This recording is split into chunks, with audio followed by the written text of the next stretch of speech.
The crowded 2016 race getting a little bit bigger, but it's not another Republican or another Democrat. Brace yourself.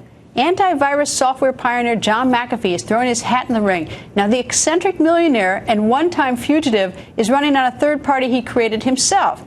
John McAfee went on the record.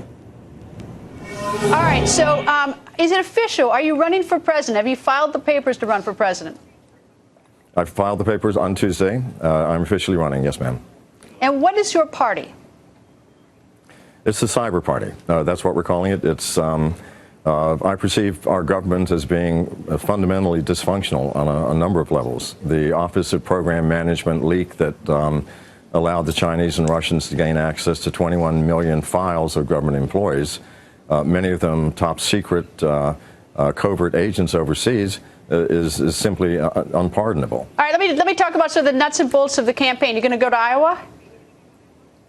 No, ma'am. In fact, I'm running a purely electronic campaign. I think this will be the world's first. My party is building the infrastructure that will allow me to have fireside chats with all of America as if I were sitting in your living room. And you can input questions.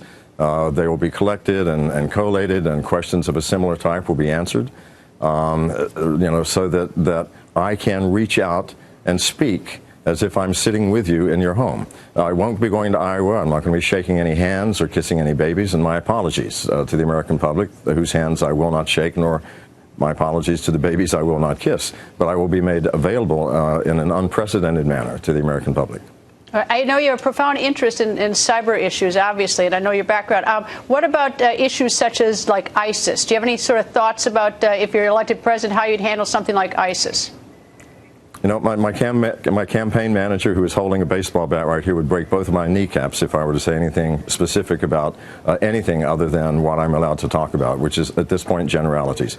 We will release our full party platform within a couple of weeks, and that will be made clear. If you're not going to tell me what you think about poverty or jobs, how you would actually solve that, you're just saying to me that you'd be a very delightful person for a dinner conversation, but I don't know if you can solve these problems.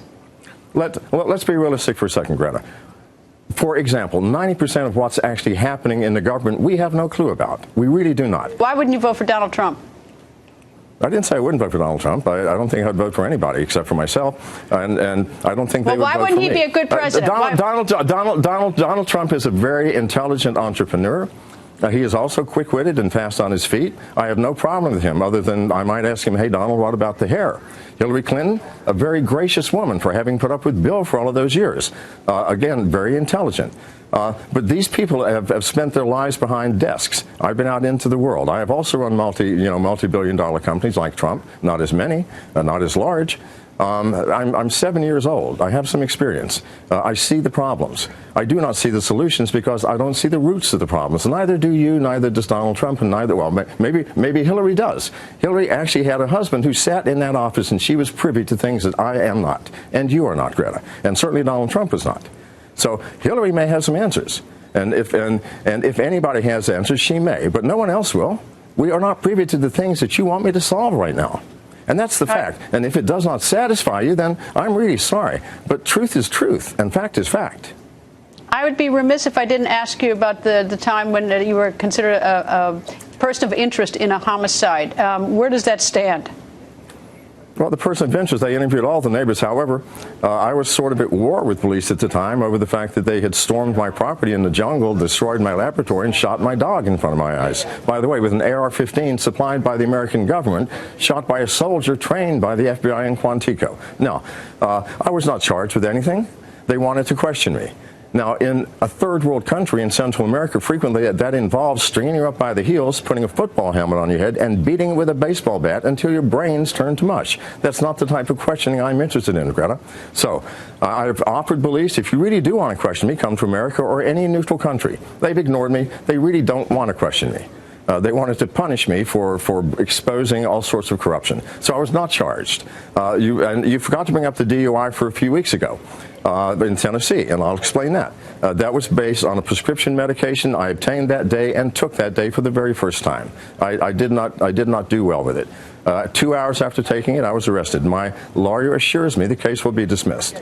There was no alcohol. There were nothing else that was taken. So if this is a problem, again, I am not a perfect person, and I will fess up to anything that I've done. Unlike Bill Clinton, I smoked dope too, only I did inhale, and I took other drugs. And you may ask me any question, I will be transparent about it.